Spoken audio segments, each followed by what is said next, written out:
ದೃಷ್ಟಿ ಹಾಸ್ಪಿಟಲ್ ನಿಜವಾಗ್ಲೂ ಒಂದು ದೃಷ್ಟಿ ಮಕ್ಕಳಿಗೆ ದೃಷ್ಟಿನೇ ಕೊಡ್ತಾ ಇದೆ.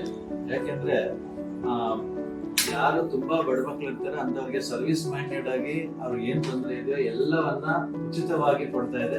ಇದು ನಿಜವಾಗ್ಲೂ ಎಲ್ಲರಿಗೂ ಬಹಳ ಸಂತೋಷ. ಹಾಗೂ ದಿವ್ಯ ದೃಷ್ಟಿ ಹಾಸ್ಪಿಟಲ್ಗೆ ಮತ್ತೆ ಡಾಕ್ಟರ್ಗೆ ಮತ್ತೆ ಎಲ್ಲಾ ಟೀಮ್ ತುಂಬಾ ಚೆನ್ನಾಗಿ ಟ್ರೀಟ್ ಮಾಡ್ತಾರೆ. ಇಲ್ಲಿ ಯಾರೇ ಬರ್ಲಿ ಅದ್ಭುತವಾದ ಒಂದು ಎಕ್ಸ್ಪೀರಿಯನ್ಸ್ ಅಂತ ಆಗುತ್ತೆ. ನಮ್ಗೆಲ್ರಿಗೂ ಬಹಳ ಸಂತೋಷವಾಗಿದೆ. ಎಲ್ಲರೂ ಇದ್ರ ಉಪಯೋಗನ ಪಡ್ಕೊಳ್ತೀವಿ. ಹಾಗೆ ಅವ್ರಿಗೆ ಹಾಸ್ಪಿಟಲ್ಗೆ ಮತ್ತೆ ನಮ್ಮ ಒಂದು ವೈಯಕ್ತಿಕವಾಗಿ ನಮ್ಮ ಮಕ್ಕಳ ಪರವಾಗಿ ಎಲ್ಲರ ಪರವಾಗಿ ಅವ್ರಿಗೆ ತುಂಬಾ ಹೃದಯದ ಧನ್ಯವಾದಗಳನ್ನ ಅರ್ಪಿಸ್ತಾ ಇದ್ದೀನಿ. ಹಾಗೂ ಇದೇ ರೀತಿ ಅವರ ಸೇವೆ ಮುಂದುವರಿಲಿ. ಇದೊಂದು ಸಾಮಾಜಿಕ ಸೇವೆ ಅಂತ ಹೇಳಿ ಅವ್ರು ಮಾಡ್ತಿರೋದು, ಬೇರೆ ಯಾವ ದೃಷ್ಟಿ ಇಲ್ಲದೆ ಬರೀ ಸೇವಾ ಮನೋಭಾವ ಇರ್ತಕ್ಕಂಥದ್ದು ಈ ದಿನ ಸಮಾಜದಲ್ಲಿ ನಾವು ತುಂಬಾ ಹೆಚ್ಚಿಗೆ ಎಲ್ಲಾ ಕಡೆ ಸಿಗೋದಿಲ್ಲ.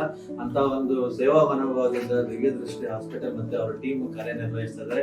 ಅವರೆಲ್ಲರಿಗೂ ನಮ್ಮ ಪರವಾಗಿ ಅನಂತ ಧನ್ಯವಾದಗಳನ್ನ ಅರ್ಪಿಸ್ತಾ ಇದ್ದೀನಿ. Thank you sir. ಯಾರಿಗೆ ಕಣ್ಣಿಗೆ ಪ್ರಾಬ್ಲಮ್ ಆಗಿದೆ, ನಿಮ್ಮಲ್ಲ ನಿಮ್ಮ ಫ್ರೆಂಡ್ಸ್ಗಳು ಸ್ಕೂಲಲ್ಲಿ ಬೇರೆ ಬೇರೆ ಕ್ಲಾಸಲ್ಲಿ ಇದೆ, ಸೀನಿಯರ್ಸ್ ಇರುತ್ತೆ, ಸ್ವಲ್ಪ ಅವ್ರಿಗೆ ಡೌಟ್ ಇದ್ರೆ ಜಸ್ಟ್ ದಿವ್ಯ ದೃಷ್ಟಿ ಕಳಿಸಿ. ಚೆಕಪ್, ಟ್ರೀಟ್ಮೆಂಟ್, ಮೆಡಿಸಿನ್ ಏನು ನನ್ನ ಕಡೆಯಿಂದ ಮಾಡೋಕ್ಕಾಗತ್ತೆ ಮಾಡ್ತೀನಿ. Okay, thank you. Thank you sir.